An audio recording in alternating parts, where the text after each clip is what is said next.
Hello everyone, welcome to a new series called the Stormworks Guide. Now this is a guide slash career slash tutorial series where I will be doing absolutely everything in this game to teach you guys how to play it. We are going to be covering the absolute basics of the workbench in today's video.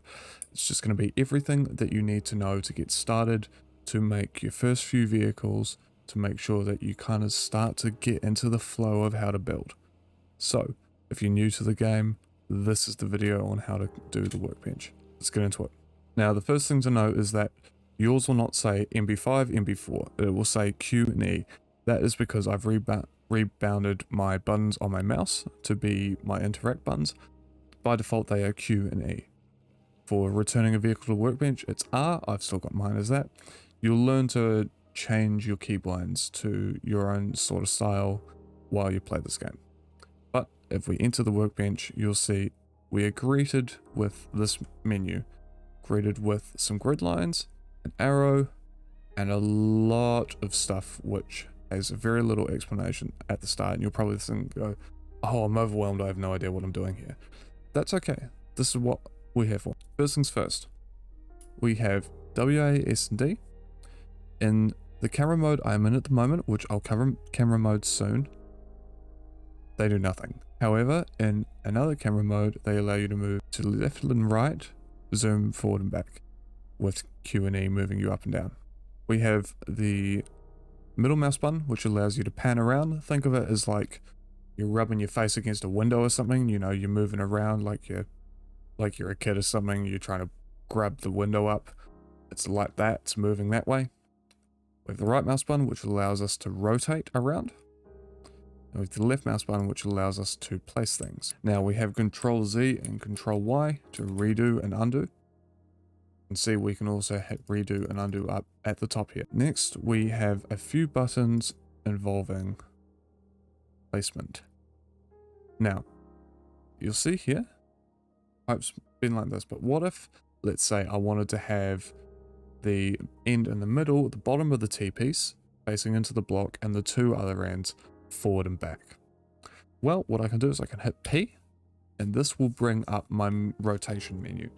Now, this rotation menu is something that is helpful for learning how to rotate. You do not need it to rotate. You can turn it off if you... But as you can see, it's come up with a bunch of letters, which will just show you how you can rotate the object. J, rotating around that little red axis there, which is at the bottom of the T at the moment. We have K, which is rotating around that top piece. And then we have L, which is now rotating around the bottom of the T piece. We have U, which flips it in the direction of that red line. So think of the red line as like an arrow, and it's going to flip that arrow, and bang. See, we flipped it. We flipped it from on the left side to the right side. Let's get a component to better showcase this. That's something that is asymmetrical in every axis. So we have U, flip it along that red kind of arrow, flip that red arrow. We have I to flip it along that vertical way, and O to flip it back to front. So that's how the flipping works. Now, U is the one you'll be using commonly, and that is because if, let's say I have something that's facing a certain way, I want it to face another way. Let's say I have a pump. And the way you get to that menu, by the way, this component inventory is hitting tab. You can always hit this inventory button, but hitting tab is just a lot more convenient. Now, U is useful because if I hit U, I can flip that pump. I can flip the side it's on, which is really useful. That flipping there is something I can't really achieve with rotation. I can try, but I can't get exactly that. So that's something to know. What are the different modes that we can go into? Well, firstly, I'm going to put a gas tank here. And I'm going to showcase you this gas tank with the different modes. So we have select. So this select modes allows you to click anything that's blue. If it looks blue and you can hover over it and it goes orange, you click on it. We give all this info, get given all the info, and change the different factors about it. You know, even the name, let's call it Bob. Now, we have the erase button, which we can erase components. We can erase the entire thing, in which case you can either undo or we have the paint one, which we can paint specific sides, specific components, specific parts of components. For example, if I look at a hose, fluid hose anchor, and I place it on the side here, I can then go and paint this inner part to maybe indicate, hey, this is, this one is going to be diesel. This one's going to be jet fuel. This one's going to be oil, this one's going to be oxygen for whatever. We have move. Now, move is something that you can use on vehicle workbenches, where we can move them along these directions of these arrows. You can't move something that is in a structure workbench. There are two different types of workbenches. This is a vehicle one. Structure workbenches is something I'll cover at a later date and where they are. But currently we're looking at vehicle ones where you can move the vehicle inside the workbench. Next we have logic. Now logic is where you'll look at your composite, your electric, video, audio, your rope, and your data. So your data, I've just moved the camera funny there. Your data is things like Bob's tank content, Bob's tank pressure. If Bob had some on-off switches or some buttons like this lockable button, which again we can name. We can call this Fred. We can change his default state to on. Fred unlock, Fred toggled. We can also look and hover over and it will explain to us what is actually in these tanks, what is in them. Now, there are different types of data, and video and composite are something that are really complicated, and I'll show you some other day. Electricity is nice and easy. It's by far the easiest. You just hook everything together. I want all these to be part of the same electrical thing. Done. They're all connected. If one has electric, they all do. Another cool thing you can do with that is if we have our electric, let me just disconnect it by redoing the connections. I click one, hold it. Hold control. You can see I'm no longer, I've released the click, but I'm holding control. Let go, it disappears. But if I hold control, I can then click, click, click, and it goes onto all of them. We have merge. Merge is for if we have multiple sub bodies. Let's say I want to build, I'm going to build this little bit here of different sub bodies, which you can highlighted in gray. So if we're not hovering over anything, it's all going to be its normal colors. If I hover over one, everything else turns gray. If I go to merge, you can see we've got different colors. Different colors indicate different sub-bodies. And if I click the green one, it's going to start flashing. And then I click on the blue one, it all becomes the green one. Now, the most important sub-body is your red one. That's your base sub-body. So that's the one that you want to just make sure is kind of the main part of your vehicle. It's the base of your vehicle. Then we have the selection grid, which is just gone and brought up a tank. And that was just something from earlier. But what we can do is, if I hold control, I can move my grid, snap my grid to that one thing. I can then resize my grid in all dimensions to include stuff. I can reset it. I highlight this component and it won't be shown if it's not selected. I can cut it and move it. I can then paste it. I can reset the grid. I can save my selection as a different vehicle. I can then clear the content. I can copy something and then I can rotate it and I can paste it there.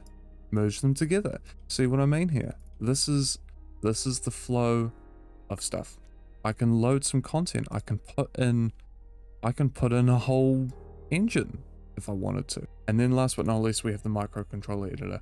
This is something where you make your microcontrollers. I will talk about this in detail in another video. It's extremely complicated, but we'll talk about it at a later. Otherwise, you have new vehicle where you can make something new. We say goodbye to Bob. We have load, save, which are self-explanatory. Save and load your vehicles. And workshop. Workshop is where you upload stuff to the workshop and put it up there for other people to use. Now, next we have placing and dragging components. So this is how you build big stuff, basically. So if I just click, you can see, you know, I can place my blocks. And you can get pretty quick at it. But what if I then wanted to fill a big area? Well, it's going to take me quite a while, isn't it? Unless I click, hold, and drag. And I move my camera to where I want it to be.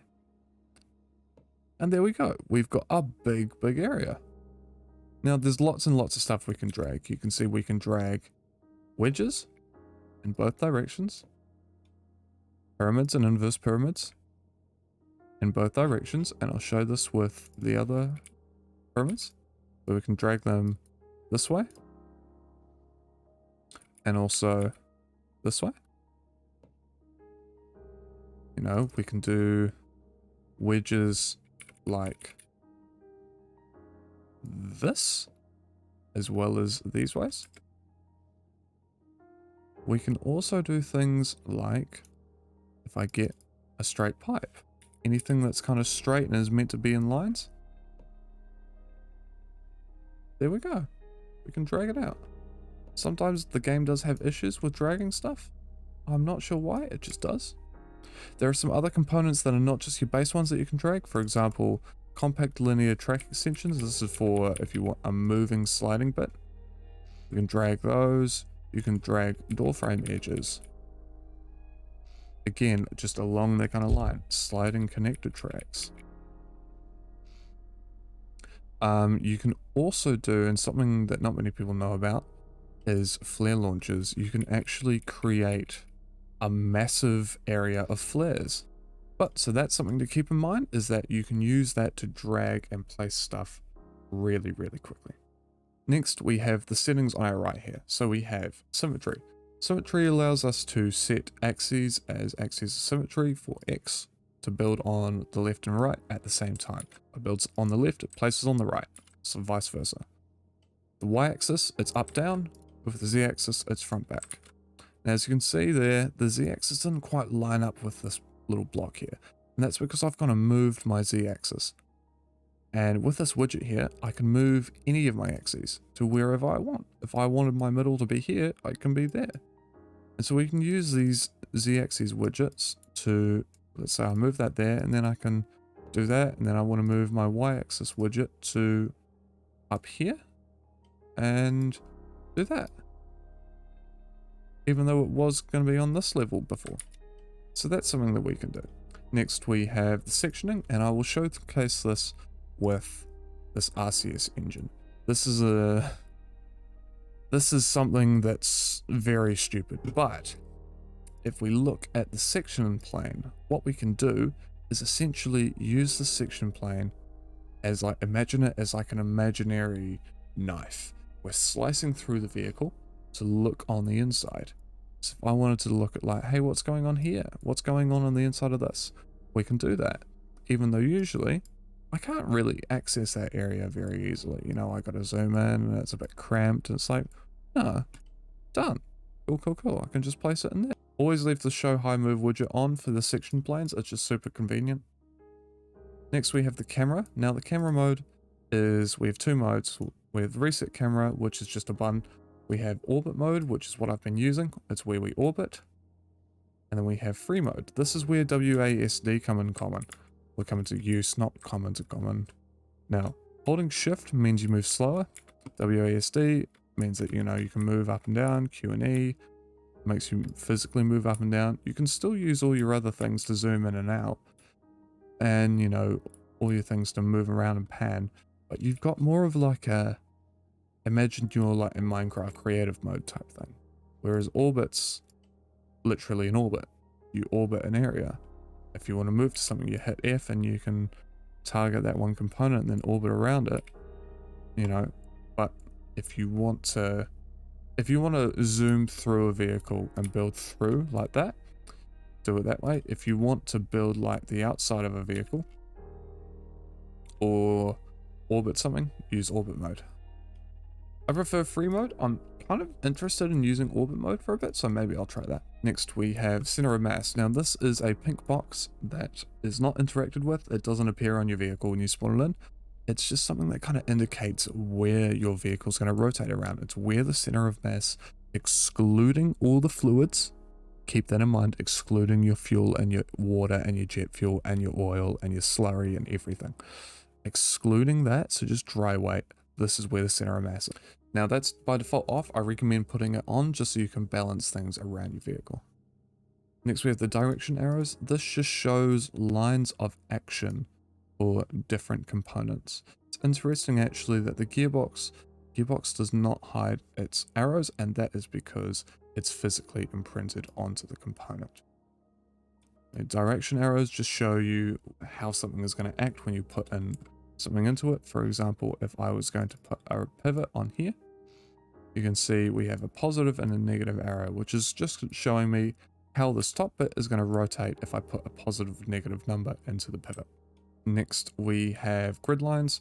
Now grid lines is something where if I were to say to drag out a massive pane here, grid lines on, you can see we can see each individual block. Grid lines off, it's a nice flat piece.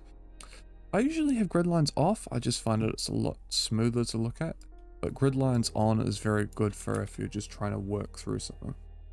Next we have measurements. Measurements is if you turn it off. If you see in the bottom right there's nothing there, but if then I drag something again, the bottom right, it's showing me the dimensions of what I've just dragged. It's something that's really useful, especially for scale builds. So if you're building something 1-to-1 scale, like a real thing, keep that on. We have world view. This is just going to show the outside of the world in the workbench. So if you're wanting to, like, let's say spawn something in a certain spot in the workbench, you know, you can move it around. It's like, oh, I want to spawn it here and off to the side, but that is what you can do with world view. And then we have editor warnings, and editor warnings are things where you can, it basically tells you, look, if you think something's not going right and you're like, hey, I don't know what's going on, well, you just check the editor warning and it's like, oh, electric's not connected. Electric's obviously not connected, as you can see, but you know, that's what this is for. Cool. And last but certainly not least, coloring, painting. Now, we're not in paint mode, so this mode up here, we're not in paint mode. So normally you will start with a white block and in the white color. What I can do when I'm not in paint mode is if I click on another color, let's say blue, I can now place components in blue. Now when you place it like that, the entire component will be blue. You'll see that everything is blue.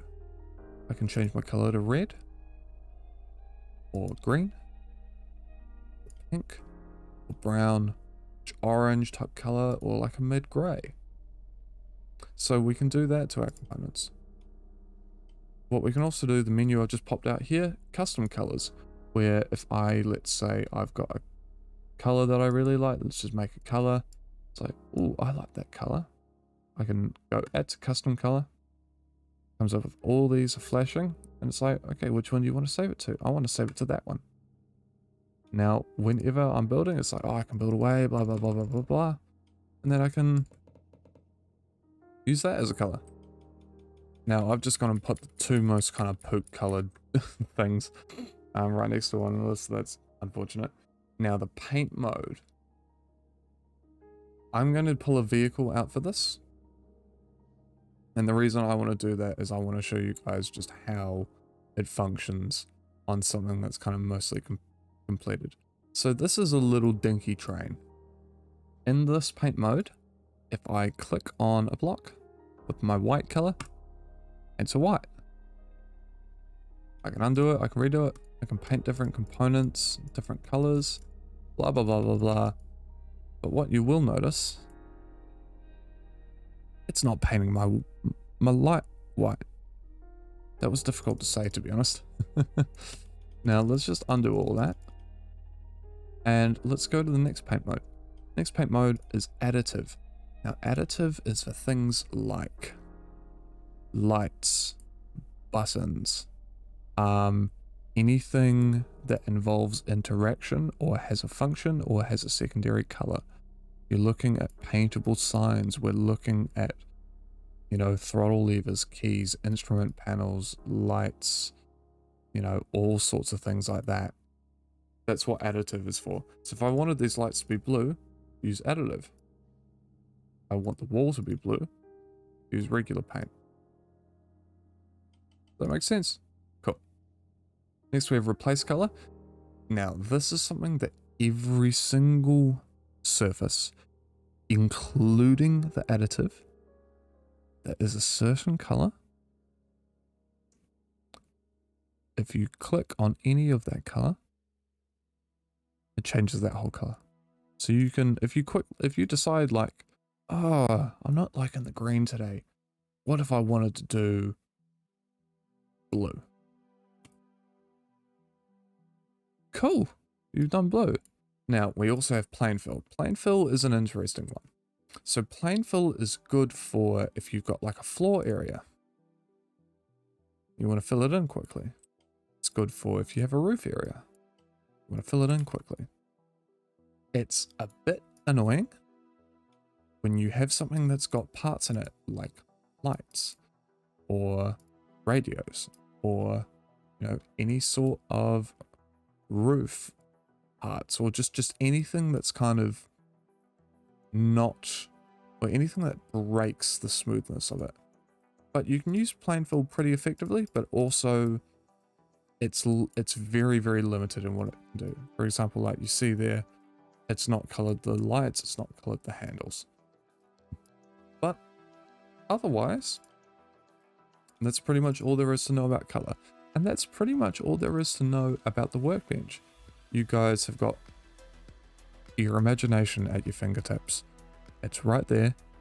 All you got to do is go into the workbench, hit tab, or go open your inventory, look through your components, build something. Even just start making a stupid amalgamation of colored blocks and wedges and, you know, just placing stuff and just learning how buttons work and learning how logic works. That's how you play this game. That's how you get good at it. You just mess around. But thank you for watching, everyone. I hope you enjoyed this first little kind of introductory video of the Stormworks guide, and I will see you for the next video where we'll be building our first boat. Goodbye.